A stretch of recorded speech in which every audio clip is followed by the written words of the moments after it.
Where's he gonna go? Where's he gonna go this time?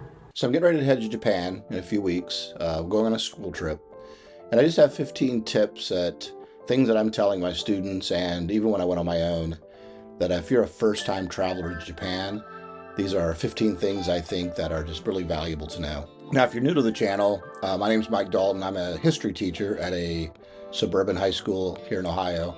As I near retirement, I've decided I'm going to really focus in on travel in my spare time now, and then when I go to retire, I'll be, semi full-time traveler at that stage.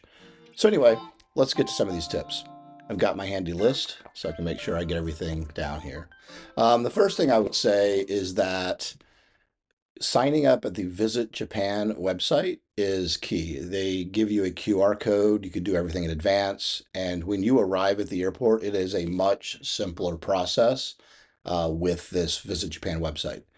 Now, you don't have to do that. You can just show up to the airport. However, I am recommending to all of my students and travelers that we all do it in advance. Next up on the list is to understand that Japan is a very cash-based society.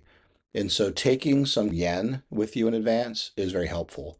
And just understand that having maybe 10, 20, $30, maybe even more worth of yen on you is just going to make your life a lot easier. You can withdraw money from ATMs. Credit cards are usable, obviously there, but just having cash on hand is very helpful. You will notice that right away.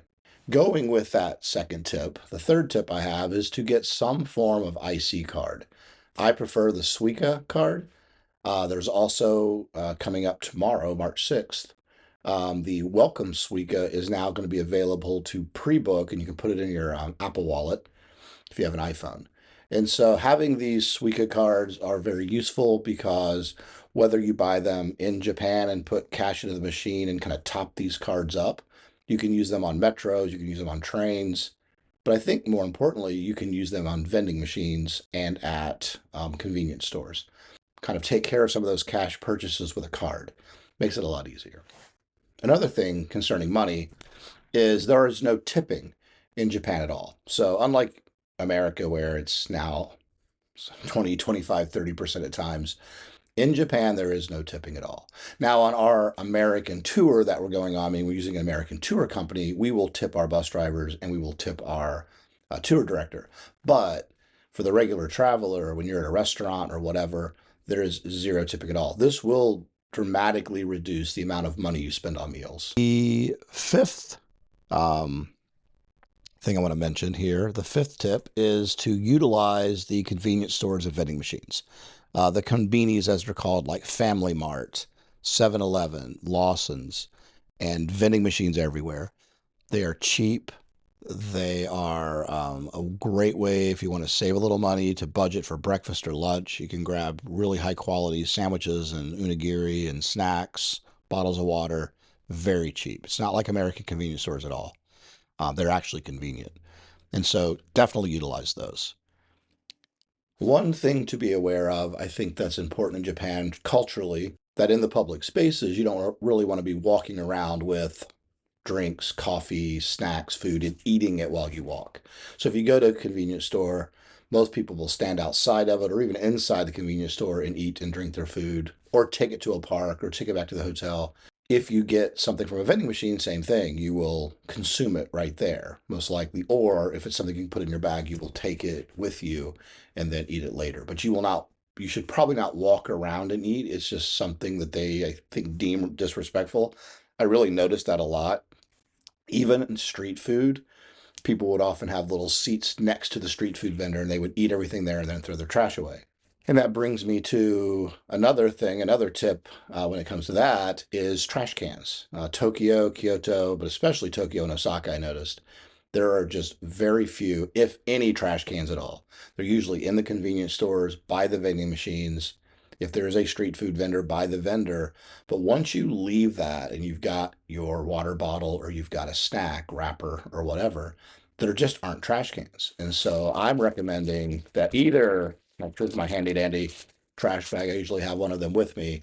The first thing you buy at a convenience store, grab that trash bag and just have something with you. You can wrap up your trash in that bag, throw it back in your backpack, and then when you get to your hotel, throw it away.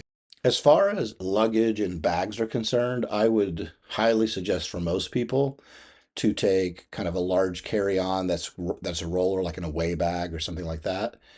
Maybe a backpack as well. So now you got two items, a sling bag for kind of going out on the day when everything's back at the hotel. This just kind of keeps it compact. First of all, there are a lot of laundry machines inside the hotels that are very, very reasonable, like $3 or $4 to do wash, dry, and the detergent. And the other thing too is by having the bags that spin, it's just a lot easier in a really crowded city like Tokyo to move around. You're trying to drag a bag behind you, it's just hard. So something that's small, spins around, and so forth. Now, if you are taking a bigger, regular piece of luggage, one great service in Japan is that they will transfer your luggage for you if you're going from, say, Tokyo to Osaka. They will literally, you can pay a service and they will send your luggage ahead of you and it will meet you at the hotel. So that really does cut down on the hassle of trying to get on the Shinkansen with bags and so forth. Something that probably applies to most countries that I never really do is I hate carrying my passport all day. In Japan, it is required, not a copy, but an actual passport. Now, on the upside, there is a lot of tax-free items for foreigners. So if you buy something at a store, oftentimes that store will have after you've purchased it, they will have a place you can go and get your up to 10% tax back. So that's a huge savings. I believe in 2026 they're changing this to where all of that will be done at the airport, but for now, having your passport is very handy for those tax exemptions. Let's see what else we got here. Oh, a couple of apps.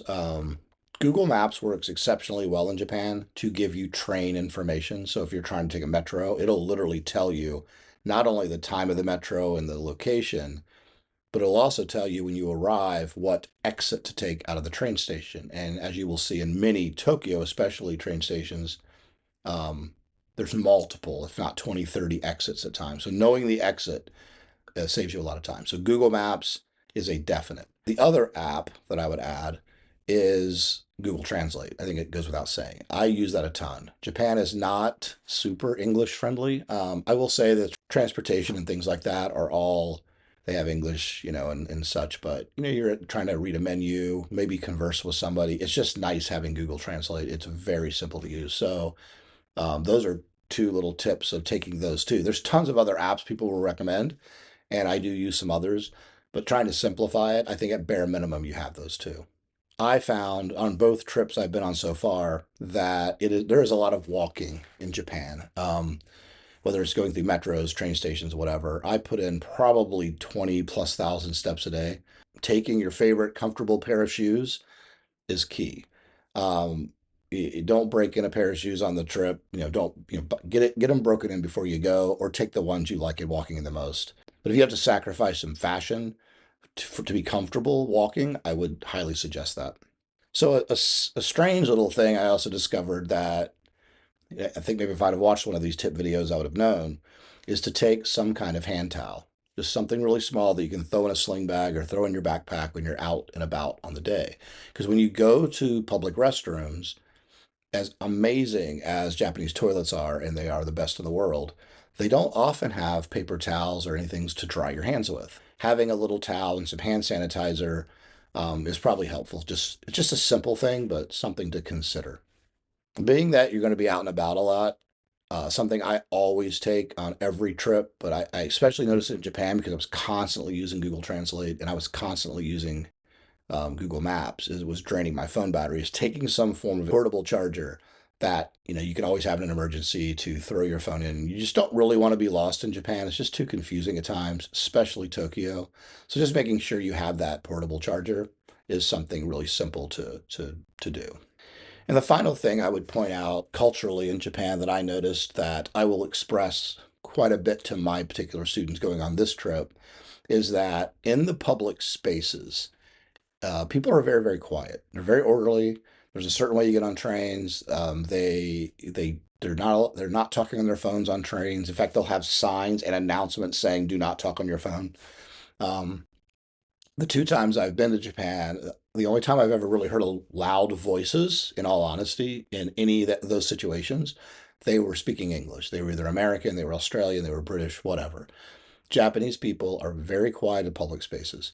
They're probably loud in karaoke. They're loud in bars. They enjoy themselves. But when you're out and about, they're just like kind of a respect of other people's existence on this planet.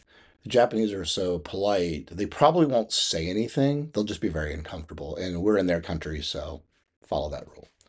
So anyway, those are 15 things. I don't think they're groundbreaking per se, but they're just things I noticed that for me, I'm going to be expressing to students as I go. And I'm also kind of going through Japan this summer to Southeast Asia. So I'll be heading back to Tokyo in the summer. And these are all the things that are kind of musts that I will do before I go, or that I will make sure I remind myself of before I go. So anyway, I'll probably have a few more videos before we head off to Japan just to kind of describe our trip, and I'm excited to go. See ya.